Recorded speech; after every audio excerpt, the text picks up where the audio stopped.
All right, in this video, we're going to talk about what is the inverse of a trig function and just kind of decide what that means.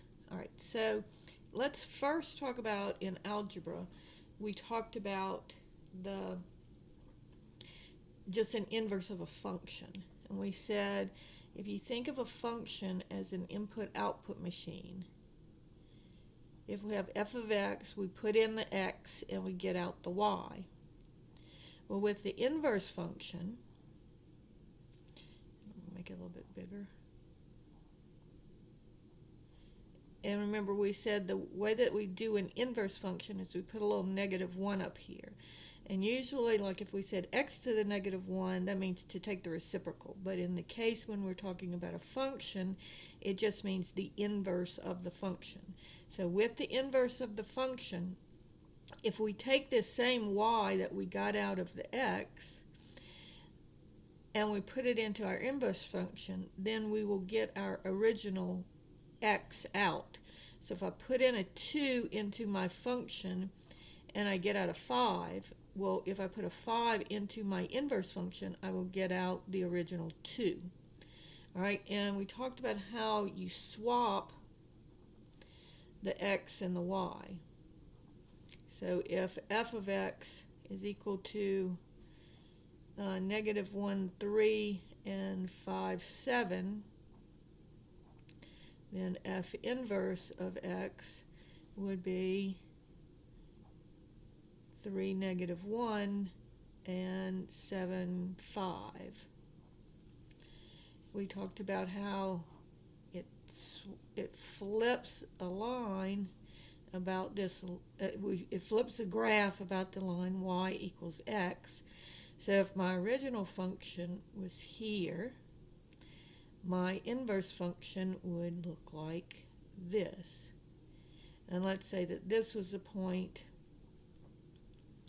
2, 1, then this would be the one that's flipped about. This would be the point 1, 2. So just remembering what an inverse of a function is. All you're doing is you're swapping the x's and the y's.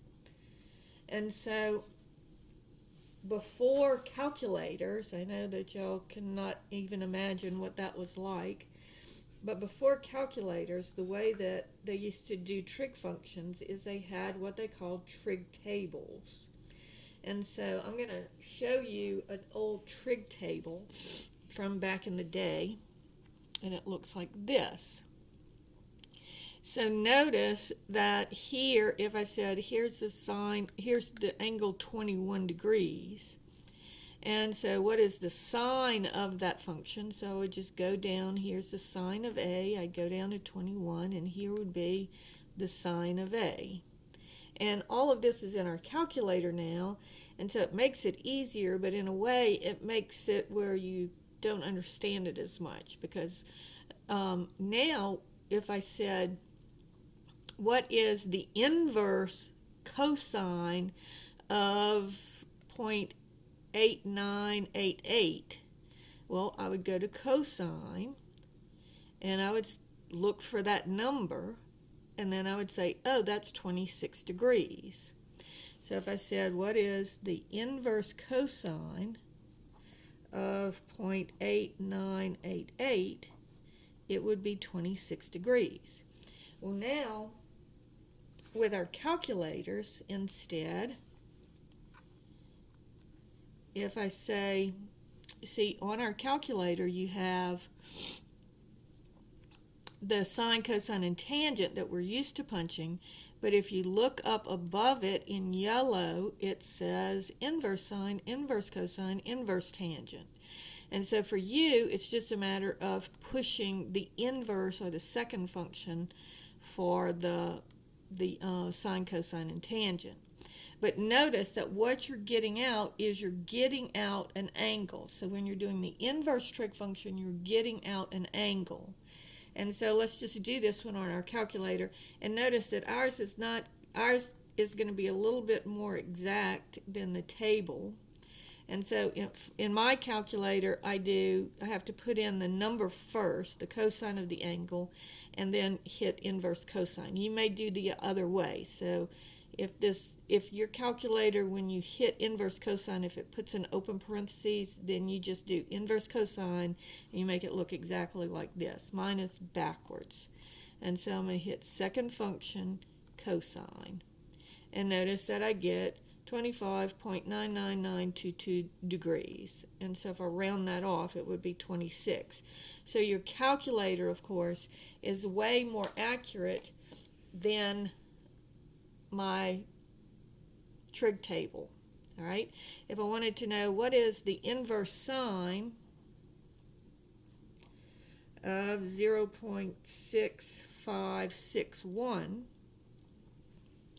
I would go on my trig table and I'd come down to 0.6561, and that would be 41 degrees. Now again, on your calculator, you're going to do inverse sine 0.6561 and hit inverse sine. And I get right at 41 degrees. And so that's how you do inverse sine and inverse cosine. But remember, this is what you're doing. I'm saying the sine of theta is equal to 0.6561. What is theta? So the answer is an angle. So you can either do in radians or in degrees, either way. If you put your calculator in degrees, in radians, and you do 0.5 inverse sine, you'll get the angle in radians, okay? But the answer is an angle. That's what you need to remember.